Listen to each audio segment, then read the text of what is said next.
시청자 여러분 안녕하십니까? 민주당 이재정 대변인의 멘붕 사건은 친문 세력의 극단성이 얼마나 개인과 우리 사회에 위협적일 수 있는가를 잘 보여주고 있습니다. 이재정 대변인이 누구입니까? 누구보다도 친문 세력 중의 친문, 민변의 사무차장을 맡았고 조국이 부소장을 맡았던 참여연대의 공익인권법센터 운영위원을 지냈습니다. 지난 총선 때 비례대표로 입성한 대표적인 친문 지지자, 친문 세력. 그 대변인이 문재인 대통령 모친 사망에 대해서 극진한 예우를 갖춰서 그리고 어떤 진정성과 애도가 잔뜩 담긴 그런 논평을 냈는데 단지 높임말을 쓰지 않고 평어체로 썼다는 이유로 이른바 친문 네티즌의 문매를 맞았습니다. 그런데 그 정도가 너무 충격적이어서 이재정 대변인이 페이스북에 자신의 심경을 올렸습니다. 문재인 대통령의 상중이고 그리고 정권 전체의 분위기를 생각한다면 웬만해서는 이런 글을 올리지 않았을 것입니다. 왜냐? 친문 네티즌의 극단성을 비판하는 글이기 때문에. 그런데 얼마나 충격을 받았으면 이런 글을 올렸겠는가? 제가 먼저 이재정 대변인의 페이스북을 한번 읽어봐 드리겠습니다.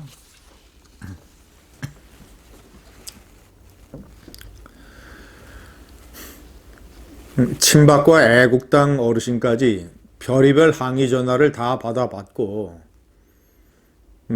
그런 경험이 있는데 오늘은 어쩌다 6살 꼬마가 받은 전화에까지 대놓고 쏟아내는 욕설들. 놀란 아이 옆에 나도 멘붕, 무너졌다. 되려 나를 위로하다 잠든 아이.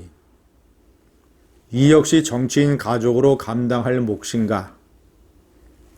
앞으로는 더 할 테지. 만감이 든다.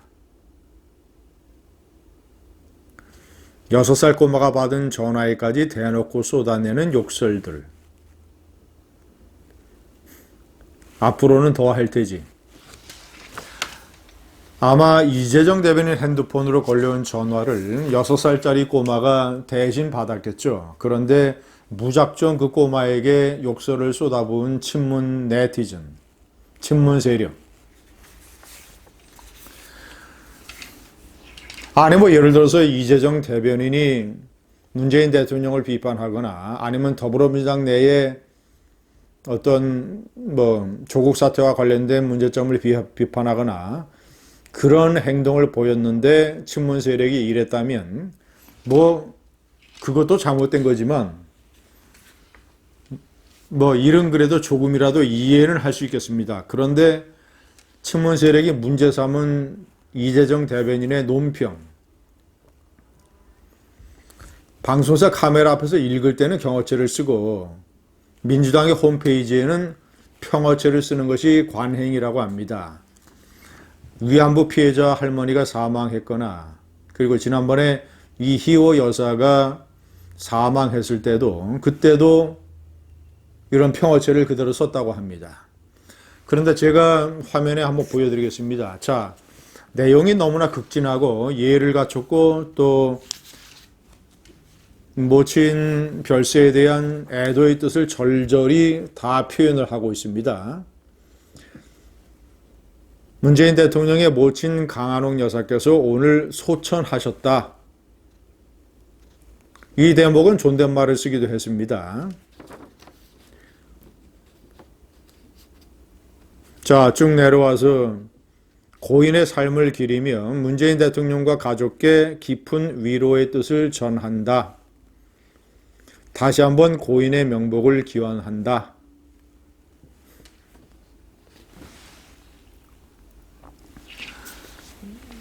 시청자 여러분, 친문 세력의 주장은 문재인 대통령님이라고 해야 되고 그리고 고인의 명복을 기원한다가 아니라 기원합니다라고 해야 되고 이래야 되는데 어떻게 감히 건방지게 평어체를 쓸 수 있느냐, 이런 얘기였습니다. 이쯤 되면 지난번에 조국 사태 때 소설가 공지영이 맨 앞장서서 얘기했던 것, 문프, 문재인 프레젠트, 문 대통령이 뽑은 사람이니까 나는 그를 완전하다고 믿는다. 그에게는 잘못이 없을 것이다 라는 일종의 거의 우상 숭배에 가까운 이런 식의 심리 상태 아니겠는가?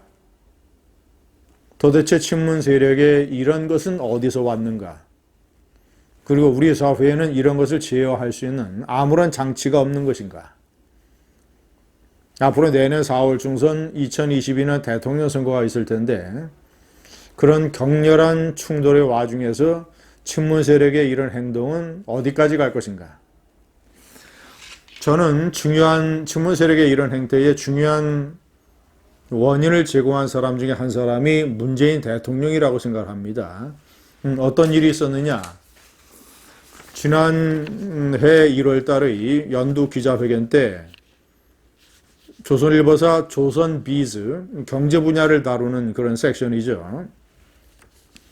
기자가 문재인 대통령에게 이른바 지지자들의 아주 험악한 악성 댓글 문제를 거론했습니다. 제가 한번 읽어봐 드리겠습니다. 기자들이 대통령이나 정부 정책에 비판적인 기사를 쓰면 댓글들에 굉장히 많은 안 좋은 댓글들이 달리는 경우가 많다.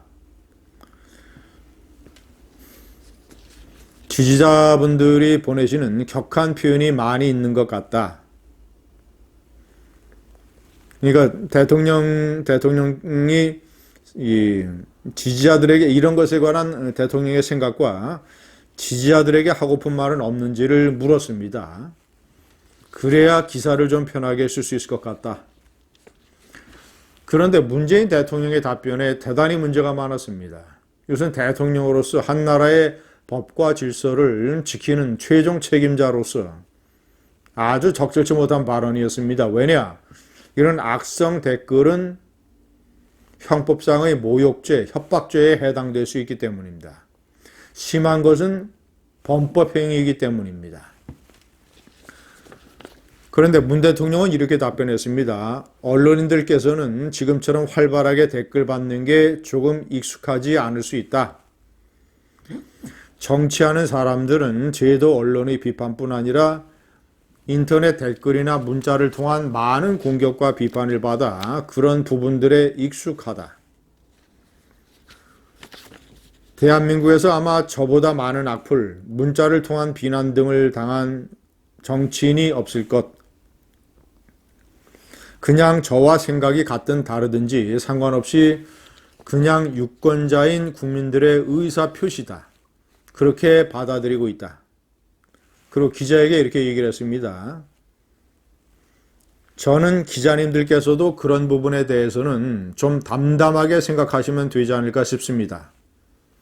너무 예민하실 필요는 없지 않을까 그렇게 생각합니다. 거듭 말씀드리지만 대통령으로서 아주 잘못된 답변입니다. 왜냐? 의사표시의 자유가 중요하지만 그 자유는 합법적이고 그리고 상대방에게 피해를 입히지 않는, 상대방의 인격을 모욕하지 않는 그런 어떤 순리와 합리의 범위 내에서 행해져야 됩니다. 그런데 그런 부분은 아예 제외하고 유권자인 국민들의 의사표시로 받아들이고 있다라고 차라리 이 두둔하거나 방치하거나 방관하거나 이런 식의 답변을 대통령이 했던 것입니다. 이 조선비즈 기자의 질문에 대해서 정청래 전 의원은 이렇게 얘기를 했습니다. 비판은 기자들만 한다는 오만을 버려야 한다. 욕할 자유는 조선일보 기자들에게만 있는 게 아니다. 기자가 비판하고 정치인은 비판만 당하는 시대는 지났다. 비판하는 기자가 정당한가? 국민들이 비판의 칼날을 들이대는 시대다. 시대 바뀐 걸 좀 알아라. 미몽에서 깨어나라.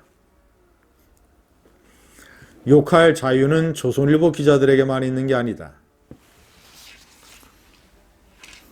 조선일보의 정부 비판 기사를 욕하는 것이라고 얘기했습니다. 그런 기자들이 이른바 친문 세력으로부터 욕을 먹는 것이 일종의 당연하다, 이런 식으로 얘기를 했습니다. 문재인 대통령의 저런 사고방식과 정청래식의 이런 분위기가 존재하는 한 앞으로 이 악성 댓글, 욕, 이런 것들은 한국 사회를 위협하는 커다란 문제가 될 것입니다. 감사합니다.